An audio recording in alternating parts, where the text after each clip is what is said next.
Hello guys, ngayon ay ibabahagi ko ang ilan sa mga tanong na may encounter nyo sa Civil Service Exam o CSE.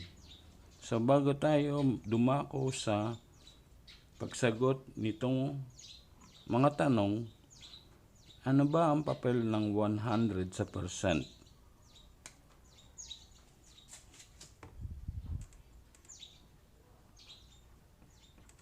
So, ang part is equal to percent. At ang part ay isang buo o whole. At ang whole is equal to 100. Example, 100 over 100 is equal to 1. Clear? So, sagutin na natin ang mga sumusunod na tanong. So, let's start to number 1.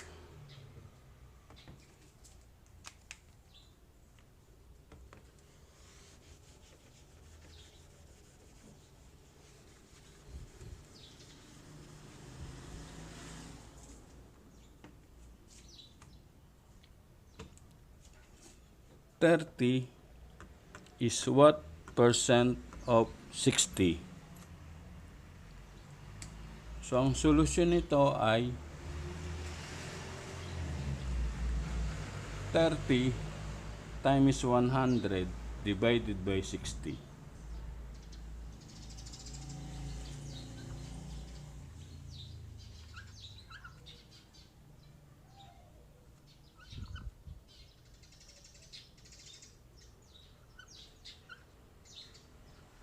And that would be 50%.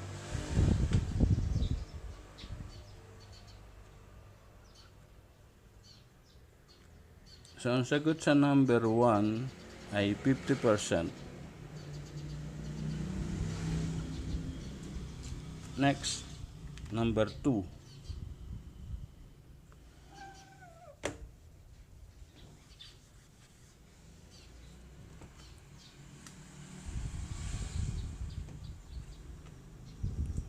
What percent of 12 is 27? So, ang solusyon nito ay 27 divided by 12 times 100.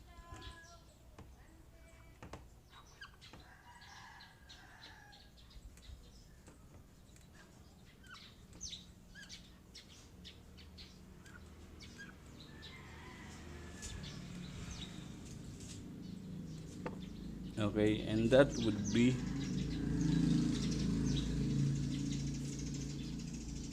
225%.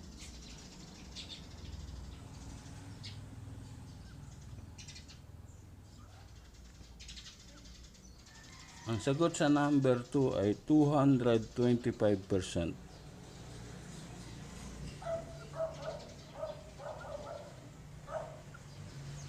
Next, number 3.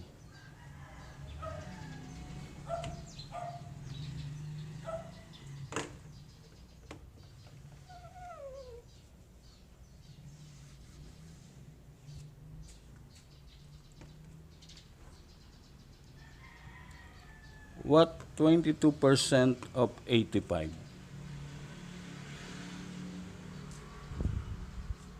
Ang solusyon nito ay 22 divided by 100 times 85.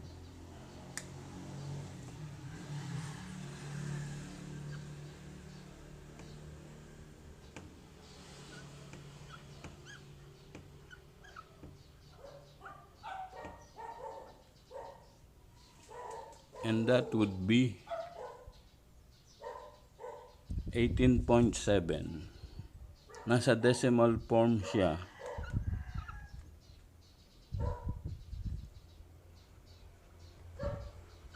At ang sagot natin sa number 3 ay 18.7.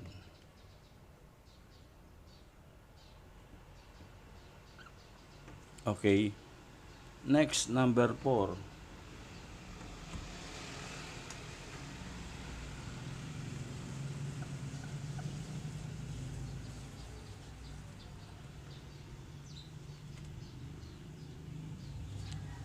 What number is 30% of 182? So, ang solusyon nito ay 30 divided by 100 times 182.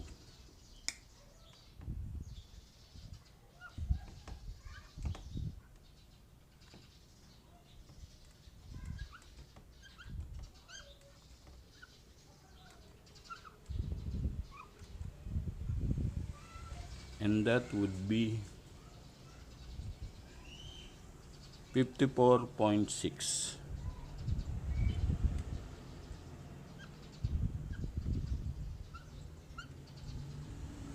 Ang sagot natin sa number 4 ay 54.6.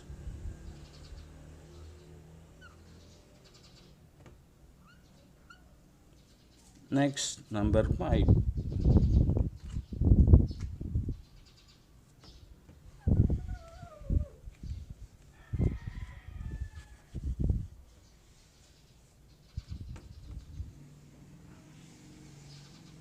"25 is 55% of what number?"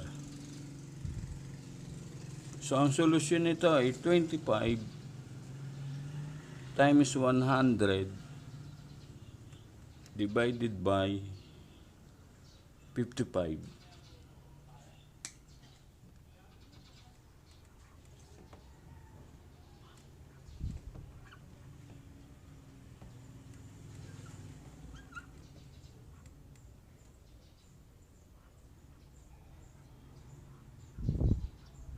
And that would be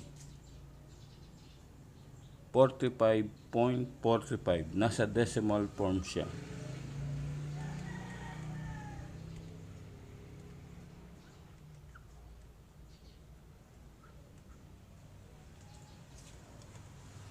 So, ang sagot natin sa number 5 ay 45.45.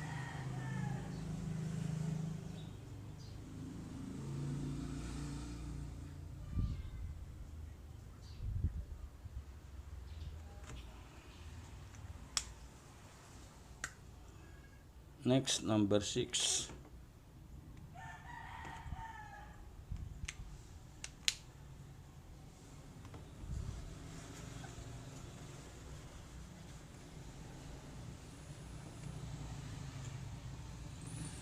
What is 20% of 500?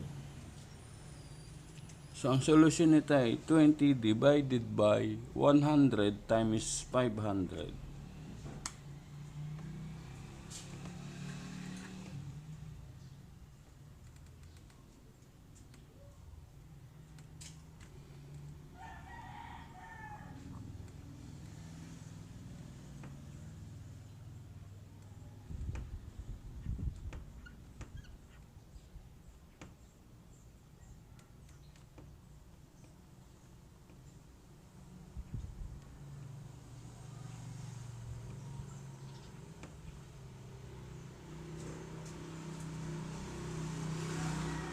And that would be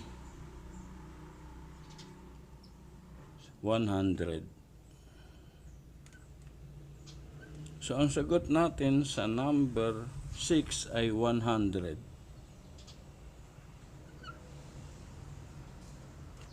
Next, number 7.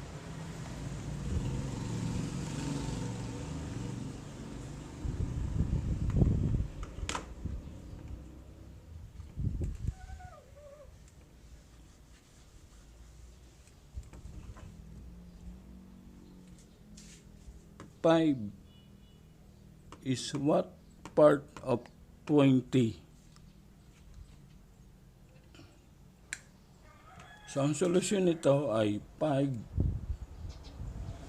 divided by 20.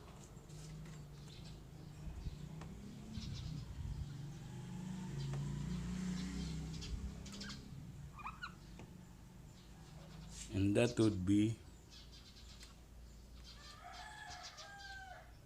0.25. Nasa decimal form siya. So, ang sagot natin sa number 5 ay 0.25.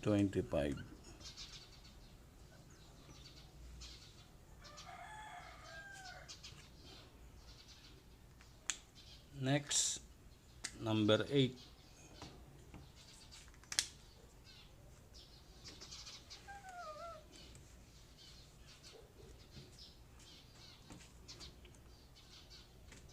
What is 2/5 of 22? So, ang solusyon natin dito ay 22 divided by 5 times 2.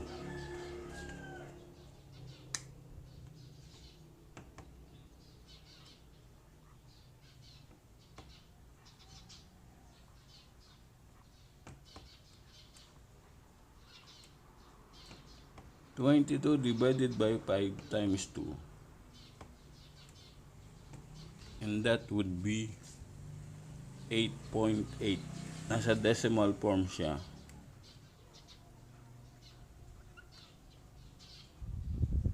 So, ang sagot natin sa number 8 ay 8.8.